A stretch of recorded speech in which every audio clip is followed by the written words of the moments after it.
नमस्कार दोस्तों। चौथे अध्याय में या कह सकते हैं हिंदी ग्रामर की जो सीरीज चली हुई है उसमें हम आज बात करेंगे कि विभक्ति क्या होती है, विभक्ति चिन्ह क्या होते हैं और विराम चिन्ह क्या होते हैं। सबसे पहले बात कर लेते हैं विभक्ति चिन्ह की। हिंदी व्याकरण में विभक्ति अथवा कारक उन्हें कहा जाता है जो कर्ता व क्रिया के मध्य संबंध स्थापित कर कर्म की सूचना प्रकट करते हैं। हिंदी व्याकरण में क्या है, विभक्ति अथवा कारक उन्हें कहा जाता है जो कर्ता अथवा क्रिया के मध्य, एक तो कर्ता हो गया, जैसे राम जाता है, राम घर जाता है, तो इसमें राम कर्ता हो गया, जाना क्रिया हो गई। तो इसके मध्य में बीच में जो संबंध स्थापित करें कर्म की सूचना प्रकट करते हैं, अर्थात घर राम घर जाता है तो इसमें घर के बारे में जो बताते हैं, तो उन चिन्हों को क्या है, विभक्ति चिन्ह कहते हैं। एक तरफ जहाँ ये क्रिया के आधार को स्पष्ट करते हैं, वहीं दूसरी तरफ वाक्य प्रवाह अथवा पदानुक्रम संयोजन की दृष्टि से भी इनका महत्वपूर्ण स्थान होता है। विभक्तियों को परसर्ग अथवा कारक भी कहा जाता है। याद रखें, इम्पोर्टेंट क्वेश्चन बनता है कि परसर्ग किसे कहते हैं। तो विभक्तियों को ही क्या है, परसर्ग अथवा कारक भी कहा जाता है तथा इन्हें व्यक्त करने वाले शब्द जो होते हैं उन्हें कारक चिन्ह कहा जाता है, या वे कारक चिन्ह कहलाते हैं जो इन्हें व्यक्त करते हैं, बताते हैं। पद संरचना तथा अंतर संबंध की दृष्टि से हिंदी व्याकरण में विभक्तियों का 8 श्रेणियों में बांटा जाता है, जो निम्न प्रकार हैं। सबसे पहला कर्ता। बात करते हैं कर्ता की कि क्रिया का संपादन करने वाला कौन होता है, कर्ता। तो इसका चिन्ह होता है कर्ता ने। कर्ता ने, जिस प्रकार कि मोदी जी ने जनधन योजना प्रारंभ की, तो कार्य किसने किया, मोदी जी ने। तो कर्ता कौन हुआ, मोदी जी। अब इस कर्ता को बताया किसने, ने शब्द ने। तो यह होता है चिन्ह, क्या, यह होता है कारक चिन्ह, कर्ता ने। वहीं दूसरा है कर्म।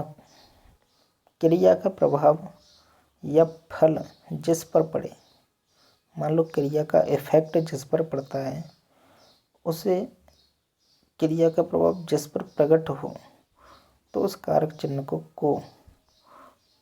को है। जैसे मैंने मरीज को अस्पताल पहुंचाया, तो क्रिया हुई पहुंचाने की। क्रिया क्या हुई, पहुंचाने की। क्रिया का इफेक्ट किस पर पड़ा, अस्पताल। किसको पहुंचाया, मरीज को। तो वो चिन्ह जो लगा वह होता है कर्म को, कर्ता ने कर्म को। तीसरा होता है करण से। तीसरा करण से, क्यों, वह साधन जिससे क्रिया का संपादन किया गया हो, इसे से कारक चिन्ह से व्यक्त करते हैं। जैसे विजय माल्या हवाई जहाज से भाग गया, तो किसके द्वारा कार्य हुआ, हवाई जहाज के द्वारा। तो किससे, हवाई जहाज से। किससे भागा, हवाई जहाज से। तो यह करण कारक जो होता है से चिन्ह से प्रकट होता है। बाई, जिसको बोलते हैं by train, by bus, by cycle, by bicycle, इस प्रकार के जो शब्द लगेंगे वह करण कारक, कर्ता ने कर्म को करण से। वहीं चौथा होता है संप्रदान। तो यह क्रिया के लक्ष्य को व्यक्त करता है। इसका कारक चिन्ह को अथवा के लिए है। जैसे आदित्य मिशन इसरो द्वारा सूर्य के लिए प्रक्षेपित किया गया, किसके लिए, सूर्य के लिए। अथवा को, जिसमें, या कह सकते हैं जिसमें किसी को कुछ दिया जाए, जैसे फल को काटकर सारे भक्तों में बांट दीजिए। तो किसी को कुछ दिया गया, क्या दिया गया, फल। फल को काटकर सारे भक्तों में बांटा गया। तो इस प्रकार का जो कारक कहलाता है वह संप्रदान कारक कहलाता है। कर्ता ने कर्म को करण से संप्रदान से अलग होने के अर्थ में। ध्यान रखें। वहीं अपादान, अपादान जो होता है जहाँ से क्रिया का उद्गम होता है, इसे भी से कारक चिन्ह से व्यक्त करने के लिए करते हैं। यह अलगाव का बोध कराता है, अलग होने का। जैसे गंगा गौमुख से निकलती है, अर्थात उससे अलग हुई। गंगा गौमुख से निकली, अलग हुई, तो उसमें क्या है, अपादान से अलग होने का भाव आया। वहीं संबंध कारक जो है क्रिया से भिन्न शब्द के साथ संबंध की सूचना प्रकट करने के वाला होता है। इसे काकी के कारक चिन्हों से व्यक्त करते हैं। कर्ता ने कर्म को करण से संप्रदान के लिए अपादान से अलग होने के अर्थ में 6 नंबर का जो है संबंध काकी के राडी रे नानी ने ऐसे प्रकार के जो चिन्ह आते हैं वे संबंध कारक को व्यक्त करते हैं। जैसे कार्यालय के काम से मुझे लखनऊ जाना है। मेरे भाई की लड़की इस वर्ष SDM के पद पर चयनित हुई है। कार्यालय के काम से मेरे भाई की लड़की, ये क्या है, संबंध को दर्शा रहे हैं। ऐसे चिन्ह जो संबंध को दर्शाएं वे क्या कहलाते हैं, संबंध कारक। वहीं बात करते हैं अधिकरण 7वां नंबर जो है कि क्रिया का आधार सूचित करने वाला, अर्थात जहाँ क्रिया घटित हुई हो तथा उसका आधार स्पष्ट हो वहाँ पर होता है क्या, अधिकरण कारक। तो इसका जो चिन्ह होते हैं मैं पर पे, मैं पर के नीचे, के ऊपर, के भीतर, इस प्रकार के चिन्हों से व्यक्त किया जाता है। जैसे समुद्र के भीतर शब्द आया तो कुछ गहराई तक ही प्रकाश की किरणें पहुंचती हैं। महानगरों में अब एयर टैक्सी छत के ऊपर लैंड कर यात्रियों को ले जाएगी। तो इस प्रकार के जो चिन्ह होते हैं मैं, के ऊपर, के भीतर, पर आदि चिन्ह जो होते हैं अधिकरण कारक को व्यक्त करते हैं। वहीं संबोधन कारक जो होता है यह क्रिया से संबंधित न होकर किसी अन्य पद से जुड़ा होता है। इसमें बुलाने अथवा पुकारने का भाव निहित होता है। इसको अगलित कारक चिन्हों जैसे हे, ओ, अरे, अजी इत्यादि से भी व्यक्त करते हैं। अर्थात कैसे हैं, संबोधन को क्या है, एक तरह से विस्मयादिबोधक चिन्हों से प्रकट करते हैं, व्यक्त करते हैं। जैसे हे ईश्वर मेरे पापों को क्षमा करना। अरे भाई आज क्रिकेट मैच में क्या हुआ। ऐसे प्रकार से जो शब्द होते हैं संबोधन, किसी को संबोधित करते हैं, किसी के बारे में कुछ कहते हैं कि अरे भाई आज क्रिकेट मैच में क्या हुआ। उसने उसको पुकार कर कहा कि अरे भाई क्या हुआ, हे ईश्वर, तो ईश्वर को याद किया उसने। तो इसमें संबोधन होता है। वहीं उसे इस प्रकार से लिख सकते हैं आप पूरी सारणी को कि कर्ता ने एक तरफ विभक्ति, दूसरी तरफ उसका चिन्ह होता है। जैसे कर्ता ने कर्म को करण से संप्रदान को के लिए अपादान से अलग होने के अर्थ में। वहीं संबंध काकी के अधिकरण में पर, के ऊपर, के नीचे, के भीतर। वहीं संबोधन हे, ओ, अरे, अजी इत्यादि जो शब्द होते हैं वे कारक चिन्ह और विभक्तियों को प्रकट करते हैं।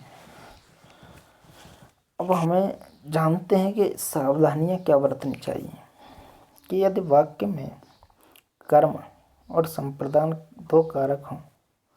वाक्य में कर्ता क्रिया कर्म तो जानते हैं ना, एक तो कर्म कारक हो, दूसरा कारक कर्ता ने कर्म को। वहीं संप्रदान कारक हो, संप्रदान के लिए तो कर्म कारक के साथ को चिन्ह का प्रयोग नहीं किया जाता। यहाँ पर कर्म कारक चिन्ह का लोप हो जाता है। जैसे मंत्री जी ने गरीबों को कंबल वितरित किया। तो यहाँ मंत्री जी कर्ता हैं और गरीब संप्रदान। ऐसी स्थिति में को चिन्ह संप्रदान के लिए प्रयुक्त होगा, न कि कर्म के लिए। किसके लिए? ऐसी स्थिति में जो को चिन्ह है वह संप्रदान के लिए आएगा, जैसे गरीबों को।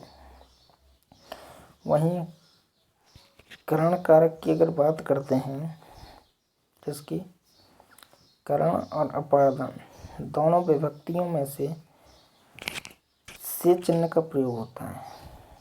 करण और अपादान जो कारक होते हैं, इनमें दोनों विभक्तियों में क्या होता है? से चिन्ह का प्रयोग होता है। किंतु परस्पर भेद है, इनमें भी भेद है। जहाँ करण जिससे क्रिया हुई हो उसकी सूचना देता है, जैसे चाकू से काटा, डंडे से मारा। वहीं अपादान उद्गम बिंदु से क्रिया के निकलने अथवा अलगाव की सूचना देता है, जैसे आसमान से टपका, पेड़ से गिरा, घर से निकला। ये क्या होते हैं? अपादान।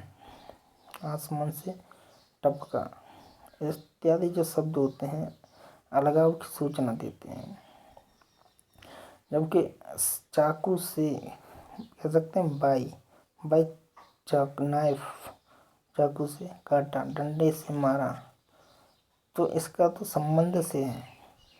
जबकि अलगाव की स्थिति जो होती है, जैसे पेड़ से पत्ता गिरा, तो इसमें अलग होने का भाव होता है।